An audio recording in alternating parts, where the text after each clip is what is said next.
Yeah, absolutely. I'll be having a Guinness nice and early on Sunday morning. That's for sure. I'll pour my can of Guinness in the few Guinness pint glasses that I've still got left. I'll love it. It'll, my girls always pull out their Leinster jerseys whenever there's a Leinster Munster match on, or whenever there's any match really. So, Issa, yeah, good of you to join us. And you're talking to me today from Auckland, aren't you? What's that? You're talking to me from Auckland today, aren't you? I am. I'm sitting in my office at home. Evening time here. But yeah, I'm back in lockdown. So we're back in lockdown for about another 9 days. So I'm back at home and ain't going anywhere anytime soon. And yeah, because it was a big shame. I know the Crusaders had won, Super Rugby Aotearoa, but everybody was kind of looking forward to that game against the Blues as well, weren't they?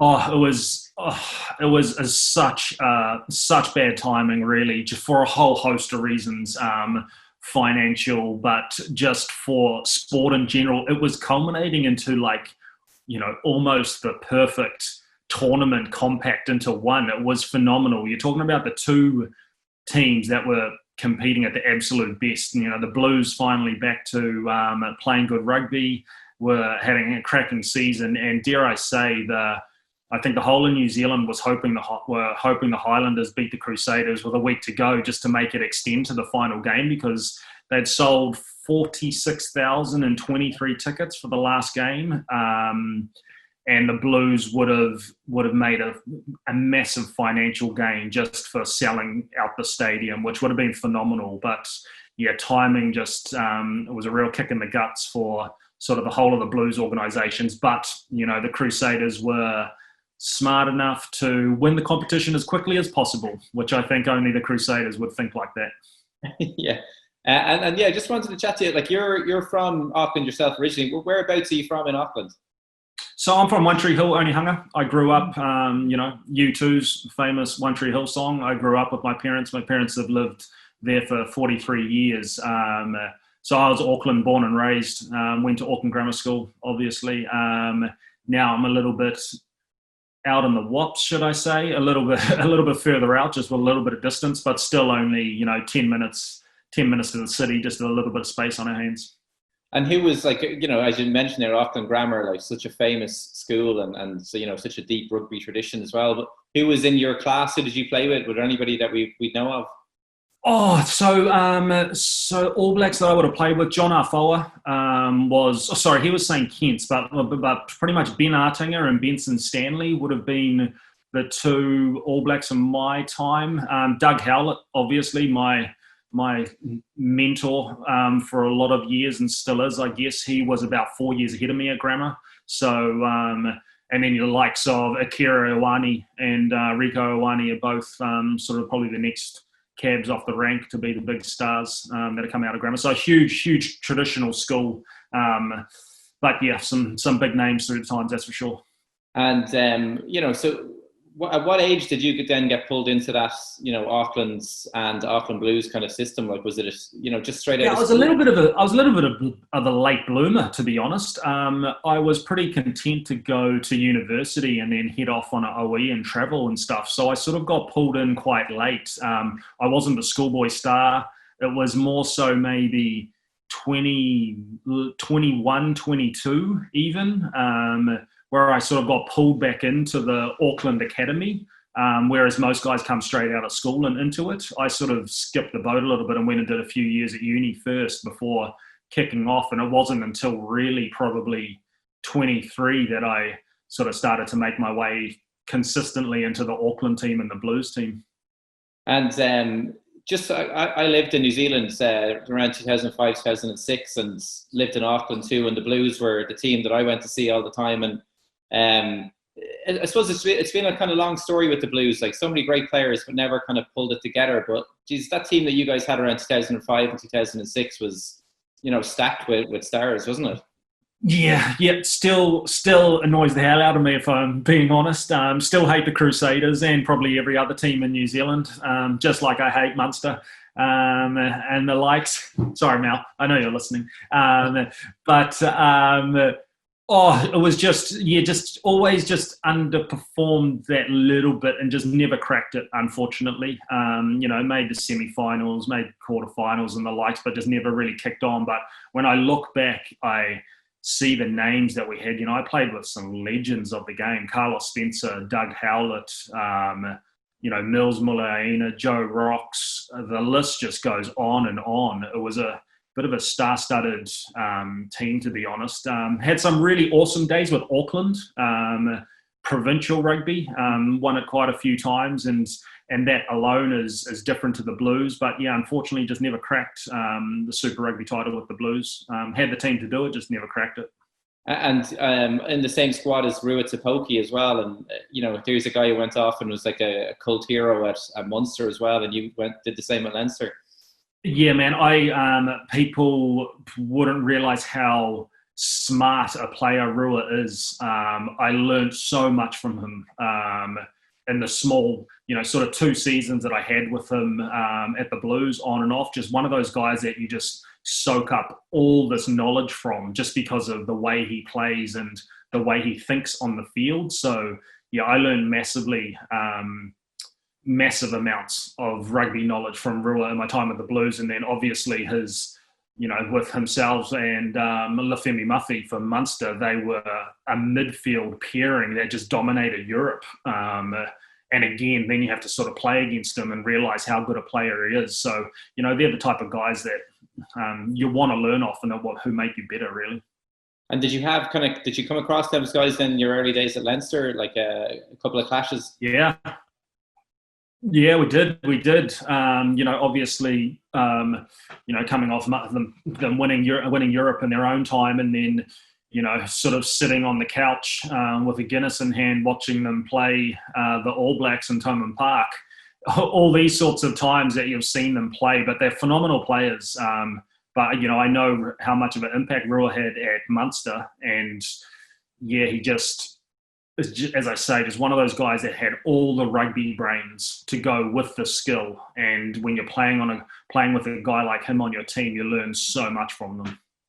And there was talk, I remember that time when you were with the Blues as well, they had this kind of draft system where they kind of couldn't keep hold of all their players, and they're trying to spread the wealth a little bit. But one of the things that there was talk that maybe you mightn't have been kept at the Blues because you'd played that game for Fiji as well. I suppose that one game for Fiji always came up in your career, didn't it, at different times? Yeah, it did. Besides international honours, I didn't... at the time, I wouldn't have realised how much of an impact it had on Super Rugby selection. I definitely have to thank a lot of people, in the likes of Dave Nacewa and Joe Schmidt, for the lengths that they went to try and keep me at the Blues, which was pretty cool. I could be named in a squad, which I didn't know at the time, but the draft which happened before the night of the naming of Super Rugby teams, if I was potentially blocking potential All Black, then I could just be written off and say, no, you can't be there. And this could happen the night before the team naming. So, they went to big lengths to keep me for the time and put a bit of, trust in me to actually do the job. So, I always had a loyalty to the guys that had sort of went out on a whim for me. But this draft system, at the time, I think you're only allowed one non-eligible All Black player in a team, in a Super Rugby team. And even then, if you were still blocking potential All Blacks in those positions, then you could still be waived at the last minute. So yeah, a lot of people went out on a limb for me, which was pretty nice, and I didn't know that at the time. Yeah. And then you stayed on for another season then with the Blues as well. And when did the first talk then come about coming over to Leinster? What was the first inkling you had, or a phone call you had about it? So I was definitely I've done about 4 or 5 seasons with the Blues, and I knew I always wanted to travel. I think that had a big part of it. And when I started putting feelers out there, my agent at the time just said, "Hey, look, Michael Cheika is willing to fly down to New Zealand for you to just have a chat. Would you be willing?" And I was like, "Hell yes!" If someone's going to fly all that way. And I didn't know a huge amount about Leinster at the time. I knew of the players that played for Leinster. But yeah, it was just, a phone call that Michael Cheika made to me, had a chat to him and said, would you be willing to have a coffee? So we sat down in a cafe in Mount Eden and literally just chewed the fat and had a conversation with Cheeks and had a coffee and had a scone, and that was it pretty much. I knew the vision that he wanted to take Leinster on, knew what he wanted to do, knew the players that were there, and that was it. We shook hands in that cafe before even signing, and I owe a hell of a lot to Cheeks just for doing that. He jumped in the car and drove down to the Chiefs where the Cheetahs were playing and had the same conversation with CJ Vanderlander. So, he tied a few guys into one trip, but that was it for me when having that conversation with Cheeks. And then, when did you tell, because you had a decent start as well to your time at Leinster, but then had an injury, I think, early enough in your first season. But when did you kind of in your head, was it always a 2 or 3 year project, or did you just think this place is your new home maybe? Oh, look, we bought into I always, I spoke to guys like Doug Howlett and stuff, and I bought into the Leinster culture, and just the way of, you'd be naive to think you can go and change a culture. I think a lot of people still believe that because they haven't thought of anything different. Whereas, you definitely have to go and experience the place and buy into their way of doing things. And I think as soon as you do that, you get sort of sucked into the culture. But to be honest, the first 12 months, I won Europe in the first year that I was there. I was like, this is easy. This is going to happen every year. But then I sort of found out you learn the history behind all the trouble along the way and the stepping stones to get there to win Europe. And sort of it was, winning the first Heineken with and the emotion and expression on them and what it meant to the guys. That's when you really know, hey, this is what the culture reflects and this is what they want to do. So it was a learning curve, but a year gone, there was no way I was going anywhere else, after that year. And my wife loved it and my girls were born in Ireland. So from then on, it was, just stay put and just carry on. And you often had the task, as someone like Scott Fardy might have now, of being, with the team when the rest of the guys go off and play for Ireland as well. So, you play with a lot of the young and up and coming lads. I was kind of wondering, from all your time you're at Leinster, who were the guys, the younger guys that are coming through that maybe most impressed you and you thought to yourself, this guy's going to go on to be something special? Oh man, there'd be so many. Early days at Leinster, probably Owen O'Malley and Fergus McFadden. When those two were coming through, I was lucky enough to play their early games with them and be there for the whole majority of the season. Those two in particular were pretty phenomenal. Ferg's gone on to have an outstanding career. Owen, unfortunately got injured early, but those were two phenomenal guys coming through. Then I think Rhys Ruddock and Dominic Ryan coming through were phenomenal. And then more lately, Gary Ringrose, Gary and Jordan Lama, those two guys are just destined for long careers. Just their professionalism and their skill and their work ethic has been phenomenal. Someone like Rhys Ruddock definitely grew into a leader from the early days. He was always one to sort of lead by his actions. So those guys have, just a small fragment of the few that I was lucky to come through from. They are plenty of years younger than me. We got to play a lot of rugby with them. And the last thing I was going to ask you was, like you mentioned there, having the same kind of hate for Munster as you would for the Crusaders when you're a Blues fan. But will you be watching the game now at the weekends? See if you can get a Guinness in your hand and something to eat and have a watch of the game at the weekend? Yeah, absolutely. I'll be having a Guinness nice and early on Sunday morning, that's for sure. I'll pour my can of Guinness in the few Guinness pint glasses that I've still got left. I'll love it. It'll, my girls always pull out their Leinster jerseys whenever there's a Leinster Munster match on, or whenever there's any match really. Same they do when the Irish are playing.